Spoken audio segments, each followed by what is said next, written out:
Magandang araw mga ka-trails. Kumusta naman kayo? Saan man kayo naroroon, nasa trabaho, o nagpaplano ng inyong gagawin, welcome sa panibagong adventure dito sa Project Akyat at Pagpagna by Trail Leisure. Samahan niyo kami sa aming pag-akyat sa Mount Binangkaw sa Gregorio del Pilar, Ilocos Sur. 2:33 AM ay narating namin ang jump off ng Mount Binangkaw. Ang jump off ng Mount Binangkaw ay ang covered court nila. Usual, kumain at nag-prepare para sa akyat. Nag-orient ang guide namin bago kami umakyat at ayon sa kanila ay 3 to 4 hours ang paakyat sa Mount Binangkaw at 3 to 4 hours din ang pababa. So, bali overall ay 6 to 8 hours.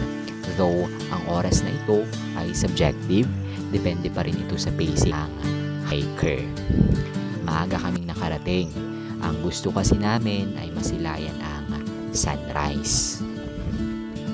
By 2:51 AM ay nagsimula na ang team. Kailangang magdala ng flashlight. Baka maubos ang battery ng phone mo kapag yon ang gagamitin mong ilaw sa trail. Kalsada muna. Then, kakaliwa ka sa simentadong pathway and paakyat na sa trail. Puro ahon ang trail ni Mount Binangkaw. Ahon, then may banayad na trail, then ulit, then banayad, then ahon na hanggang summit. Wala namang ligaw. May mga ribbons naman sa trail na magsisilbing gabay. Pahinga, din lakad, pahinga ulit, din lakad. Ang hiking naman ay hindi karera. Dahan-dahan hanggang marating ang summit. Dahan-dahan at safety first. Of course, kapag napagod, unti, then lakad. Pahinga, and then lakad. May mga water source naman dito. May nadadaanan na water source. At sa una, medyo mga kape ang mga plants na makikita. And then, paakyat na ay forested na po yun. Mga ilang metro going to summit ay grassland naman. Nagpahinga muna kami sa grassland area at hinintay ang mga kasama bago nag-final push papuntang summit. At by 4:58 AM ay narating na namin ang summit ni Mount Binangkaw. Madilim pa, oo. Pero kahit na madilim pa, ay may liwanag na sa bandang silangan. Bahagyang tumigil ang team at in-appreciate ang ganda ng tanawin. Humanap ng pwesto, inilapag ang mga gamit at pinagmasdan ang ganda. Maswerte kami at may sea of clouds kaming naabutan. Dito sa portion na ito ay medyo madilim pa. Pero excited ang mga ka-team at nag-picture na. Nag-set up na ng pang video at whatsoever. Dito kita ang tirad dyan sa banda dyan. Sa summit ng Mount Binangkaw ay kita ang Mount Tirad Pass. Ang Mount Binangkaw kasi ay malapit sa bandang Sigay, Ilocos Sur.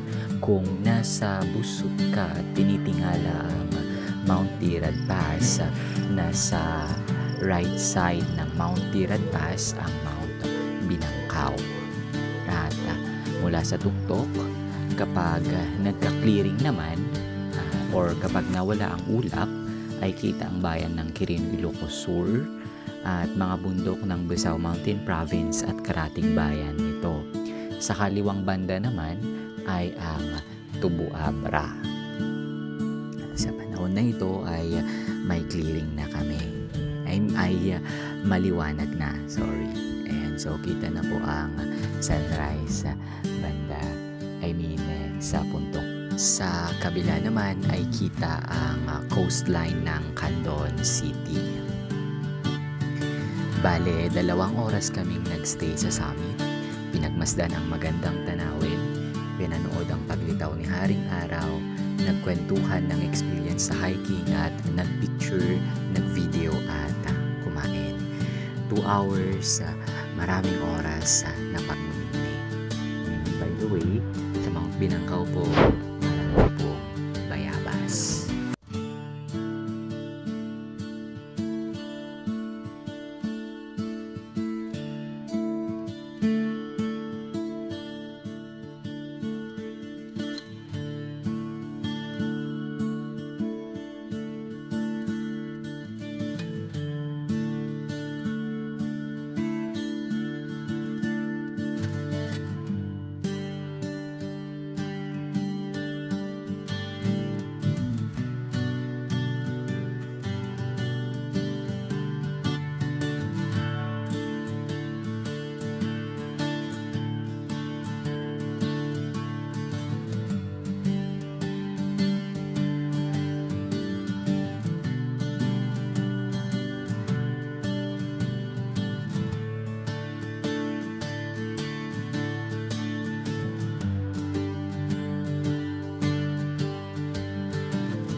Ang Mount Binangkaw ay matatagpuan sa Barangay Busot, Gregorio del Pilar, Ilocos Sur. Ito ay 4 to 5 hour drive from Baguio City. Mula sa Baguio ay dadaan ka sa La Union, to Candon, then to Gregorio del Pilar. Pwede naman from Baguio City via Halsima Highway, to Mangkayan, to Cervantes, to Quirino, then tatawid ka sa bundok, dadaanan ang Quirino Skyline to Gregorio del Pilar. Pero itong ruta na ito ay mas malayo. Ang ginawa ng team ay umalis kami sa Baguio mga pasado alas 10 ng gabi. Ang gusto nga kasi namin ay maaga kaming simulang umakyat para maabutan ang sunrise, which is naabutan nga namin talaga ang sunrise. At dumaan kami sa Baknotan para bumili ng makakain. Though pwede naman na mag-early breakfast sa Candon if kaya pa ng oras. Candon to Gregorio del Pilar kasi ay malapit na. Humigit kumulang 1 oras ang biyahe.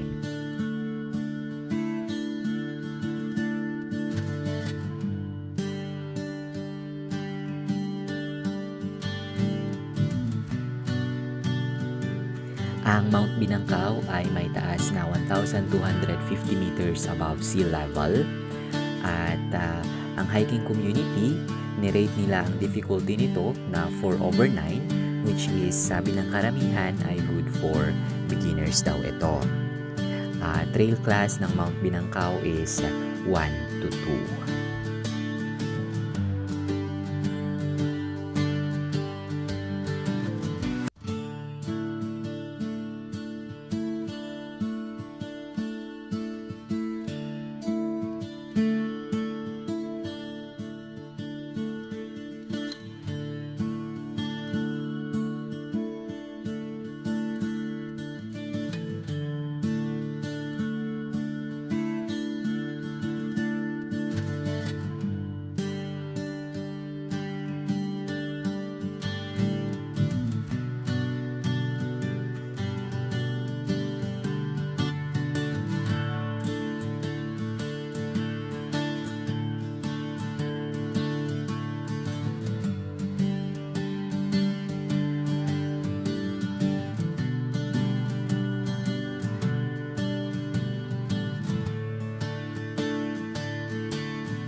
2 hours nga kaming nagstay sa summit ni Mount Binangkaw, nagkwentuhan, pinagmasdan ang napakagandang tanawin, tinanaw ang mga bundok, at nagpicture, nagvideo at kumain.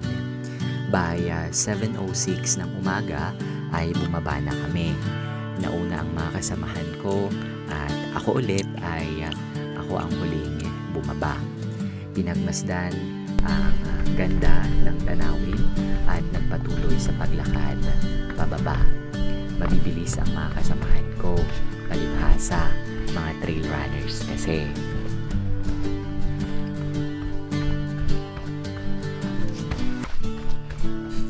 Maliwanag na ang trail, unlike kanina nung paakyat kami, madilim pa. Ngayon, kita mo na ang trail. Forested naman ang trail ni Mount Binangkaw, somewhat forested, no? Sabi ko nga, mga ilang metro going up sa summit ay grassland. And then, pababa na ay medyo forested ang trail. Kaya, hindi masyadong mainit. At kapag umaga kasi ay hindi pa nasisigatan ng araw ang trail ng Mount Binangkaw. Then, may mga portions na maraming kape, especially doon sa malapit sa community area. And so, palusong naman na po kapag pabalik na sa jump off. Ayan, so kapag papunta ka sa Mount Binangkaw, paakyat, pabalik ka naman sa pababa ka naman, pabalik ka naman sa jump off, ay palusong naman. Of course, extra careful po tayo dito. Ayan, kasi ayaw naman po natin ng injury. So, marami pong bayabas sa trail, lalo na dun sa may grassland area. And so, medyo grassy area po dito. Dito na banda ay kunti na lang, malapit ka na sa summit.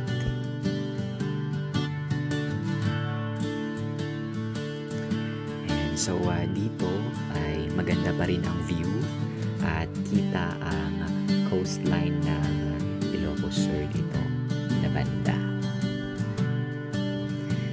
Nakaka-relax ang view dito, even sa summit of course. And so, ganyan po ang trail, medyo forested naman, may lilim, kaya kahit papaano ay hindi mainit. Pero careful kasi medyo madulas ang daan kapag medyo basa siya. So, paalala lang po na kahit hindi sinasabi ng mga ibang guide, ay practice leave no trace policy pa rin po. Parang ang leave no trace kasi is an unwritten rule para sa lahat ng mga nagni-nature. No? Kapag ikaw ay nagni-nature, automatic leave no trace.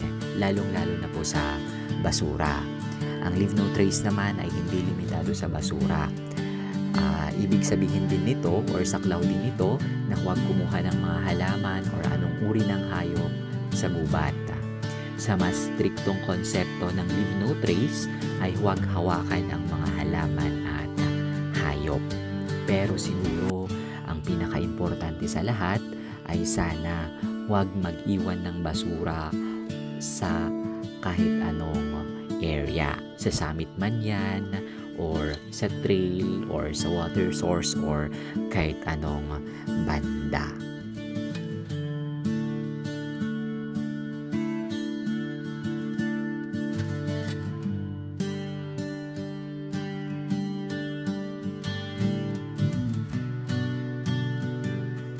May mga banayad na portions ang trail ni Mount Binangkaw. Hindi naman siya puro ahon, hindi naman siya puro palusong. Pero most of the time, kapag papunta ka sa summit, ay paahon po siya. Kapag pabalik ka naman, ay palusong.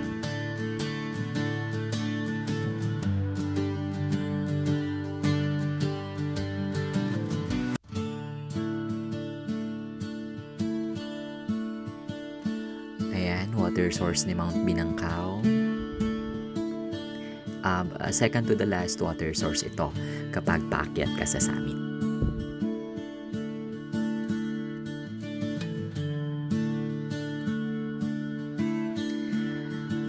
So may mga improvised gate ang trail ni Mount Binangkaw. Accordingly, ang Mount Binangkaw kasi ay communal pasture land. Parang community pasture land daw kasi siya. Pero so far nung pumunta kami, wala kaming nakitang kalabaw o baka, pero may tae ng kalabaw at baka naman sa trail.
Dito na banda ay tanaw ang Gregorio del Pilar.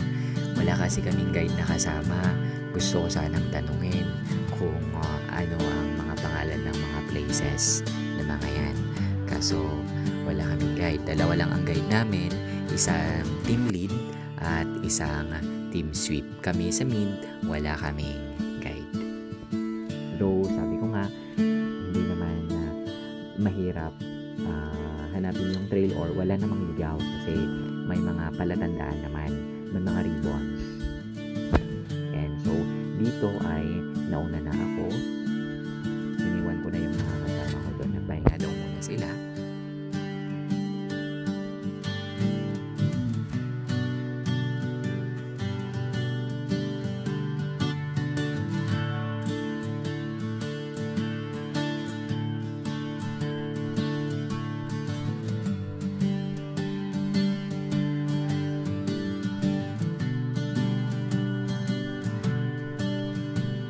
So, mag-isa ko nga sa trail dito. Yung mga team lead namin ay nauna na. Siguro sa mga oras na ito ay nagpapahinga na sila. Kami, ayan, so, andito pa lang sa trail. Palibasa kasi mga trail runners yung mga yon. Though, may naiwan naman sa likod ko pa.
Dito na banda ay may mga kawayan at papasok dyan ay may mga kape na.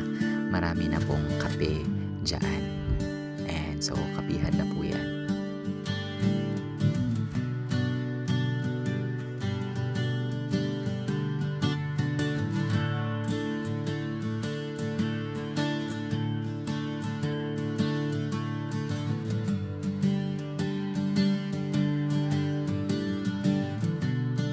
At ang Mount Binangkaw po ay part po siya ng Tirad Pass Protected Landscape. Part po siya ng Tirad Pass Protected Landscape. And so halos magkalapit lang naman ang Mount Binangkaw at Mount Tirad Pass. Tapos tapos katabi ng Mount Tirad Pass is Mount Kimalugong. And so marami pa ring kape.